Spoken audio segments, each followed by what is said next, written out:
Hallelujah, hallelujah. Hallelujah, hallelujah.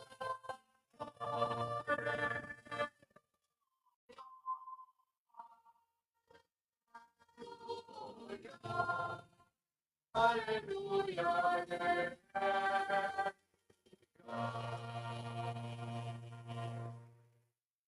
The Lord be with you. And with your spirit. A reading from the Holy Gospel according to Matthew. Glory to you, O Lord. When Jesus saw the crowds, he went up the mountain, and after he had sat down, his disciples came to him. He began to teach them, saying, Blessed are the poor in spirit, for theirs is the kingdom of heaven.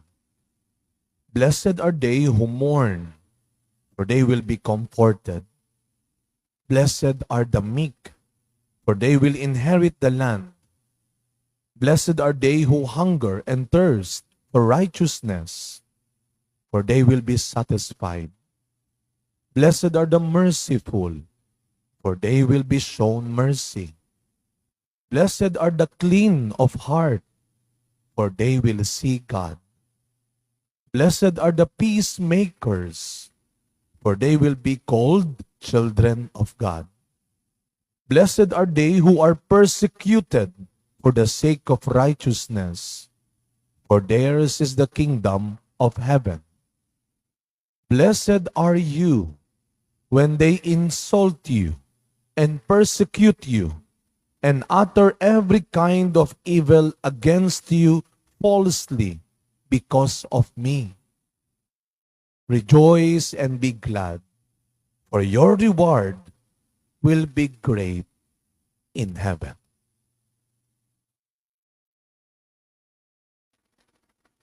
My dear friends, the Gospel of the Lord. Praise to you, Lord Jesus Christ.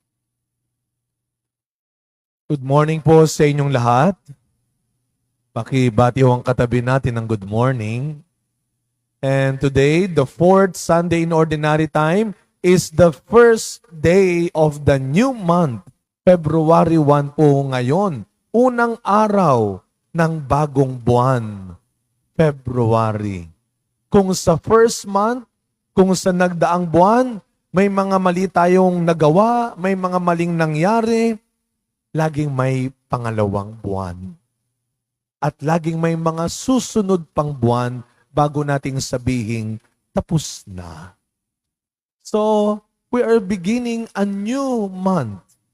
God is giving us this new month, telling us that we can make better, that we can do better now than before. Kaya kung may mga mali tayong nagawa last month, may mga hindi magandang nangyari, then let us begin this new month being good and doing good. Kaya nga ho, ito ang magandang mga pagbasa na meron tayo ngayong linggong ito. Before nating sabihin na kayo naman nakakaisang buwan pa lang, susuko ka na. Nakakaisang buwan pa lang, parang hindi ka na naniniwala sa mga kasama mo. Nakakaisang buwan pa lang, parang aayaw ka na. Kaya bago nating sabihin tapos na, balikan natin ang mga readings natin ngayong Sunday na ito. Napakahalaga ng sinasabi ng unang pagbasa natin. Hanapin mo ang Panginoon. Piliin mo ang Panginoon at matatagpuan mo. Bago ka umayaw at sumuko na, then seek God again. Hanapin mo ulit ang Diyos. Baka naman kasi simula pa lang ng taon, mali na ang hinahanap mo.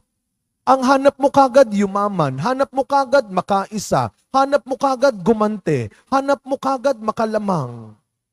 Hanapin mo muna ang Diyos, sabi ng unang pagbasa, at matatagpuan mo ang tunay na kapayapaan, katarungan, kabutihan, at kaligtasan. Malamang lahat tayo makaka-relate dito. Naalala niyo ba yung lagi sinasabi ng mga nanay natin? Hanapin mo. Hanapin mo muna. Ito yung kasunod. Pag nakita mo, makikita mo. Di ba ang gulo nila? Hanapin mo. Pag nakita mo, makikita mo. Anong ibig sabihin nila? Dalawang bagay. Una, bago ka umayaw-ayaw dyan, hanapin mo muna. Bibig yang pinanghahanap mo. Tenga lang yang pinanghahanap mo.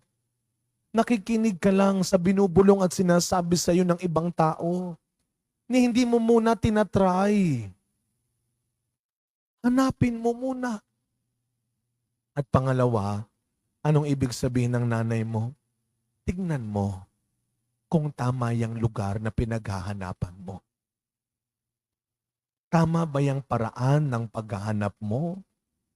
Kung ayaw mo sa gulo at kapahamakan, kung ayaw mo ng problema, huwag kang maghanap sa maling paraan.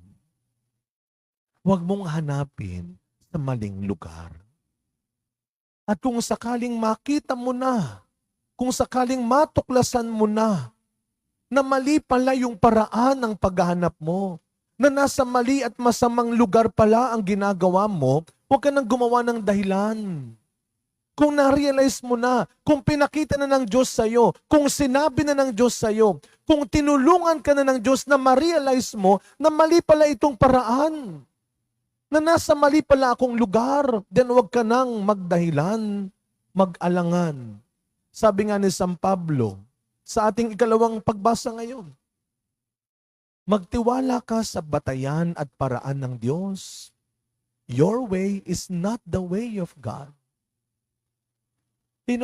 Everyday naman tinatama ng Diyos kung anumang mali sa atin. Everyday yan. Sadyang magaling lang tayong gumawa ng dahilan, ng paraan, para hindi natin tigilan yung maling ginagawa natin. Para hindi tayo umalis sa maling kinalalagyan at masamang kinalalagyan natin. Kaya nung sabi ni San Pablo, kagaya ng ginawa ng Diyos kay St. Paul, at hinayaan ni Pablo na baguhin siya ng Diyos. At yun ang gustong ipaalala ng Diyos sa atin ngayon. Kapag na-realize mo na, tanggapin mo ang katotohanan. At kahit nasa gitna ka ng pagkakasala, sa kabila ng mga maling ginagawa mo, kahit punong-puno pa ng paghihirap at problema ang buhay mo ngayon, pwedeng ikaw naman ang kanyang baguhin. Pwedeng ikaw naman ang kanyang iligtas ngayon, kagaya ng ginawa niya sa ibang tao. Kaya wag mong gawing lisensya na kapag nakikita mo yung iba na parang mas madali ang buhay nila, na parang mas masaya ang buhay nila, hindi lisensya yun para mainggit ka at magalit ka sa kanila. Ang dapat nating pagsikapan ay ang sinasabi ng Diyos sa ating ebanghelyo ngayon. Kaysa ikaw dyan ay mainggit at magalit lang sa nakikita mong magandang ginagawa ng iba, sa nakikita mong mabuting ginagawa ng iba. Ano ang sabi ng ebanghelyo natin ngayon? Sikat na sikat ito. Ito yung tinatawag nating the Beatitudes. Kaya siguro Beatitudes, the Beatitude. Ano ba dapat ang attitude natin? Ano ba talaga ang dapat maging ugali natin? Kaya kung pinagpala, blessed ang pag-uusapan natin, huwag nating gawing lisensya ng ating inggit at galit ang makitang maganda, masaya, at parang madali ang buhay ng ibang tao. Na ikaw kawawa, sila pinagpala. Ano ang paalala ng Panginoon sa atin ngayon? Mapalad, pinagpala pa rin. Ito medyo kabalintunaan. Ironic. Ito naman ang ginawa ni Kristo nung dumating siya sa mundo. Binigyan niya ng bagong kahulugan. Ang paghihirap, ang sakripisyo ng bawat tao. Sabi niya, matatawag pa ring mapalad at pinagpala kahit may hirap. Ang mga mabababa, ang mga nagdurusa, ang mga inuusig sa mundong ito ay maaaring tawaging pinagpala kung mas nagtitiwala at naniniwala pa rin tayo na may mas dakila at magandang mapapala ang mabuhay sa tama. na may mas dakila at magandang mapapala kahit ang mamatay sa ngalan ng katotohanan at kabutihan. Kaya ngayong linggong ito, tignan mo ang sarili mo at ang buhay mo. Ano ka? Pinagpala o kawawa? Pumili ka. Kawawa ka dahil sa mga hinahanap at pinipili mong kayamanan at kapangyarihan ng mundo?